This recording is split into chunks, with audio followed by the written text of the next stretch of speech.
Hello. आज आमच्या शाळेमध्ये दामिनी पथक आलं होतं. दामिनी पथक शाळेमध्ये कसं काय असा प्रश्न तुम्हाला पडला असेल.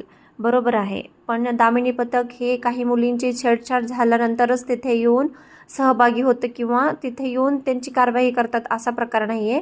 काही वेळेस दामिनी पथकाची गाडी जेव्हा येते त्यावेळेस त्यात महिला येतात आणि महिला येऊन शाळेत किंवा महाविद्यालयामध्ये जाऊन त्या मुलींना जागरूकता, त्याचप्रमाणे त्यांच्यावर काही होणार अत्याचार, अन्याय वगैरे जर असतील तर त्यांना जाऊन ते सपोर्ट करतात आणि त्याचबरोबर त्यांना काही गोष्टीची माहितीसुद्धा देतात. तर आज अशा आमच्याकडे दामिनी पथकाच्या 3 अधिकारी किंवा 3 महिला इथे आलेल्या होत्या. तर त्यांनी कॅमेरासमोर यायला खूप वेळेस म्हणजे नको बोलत होत्या, तरीसुद्धा मी सगळ्यांच्या वतीने एक छोटासा व्हिडिओ त्यांचा घेण्याचा प्रयत्न केलेला आहे.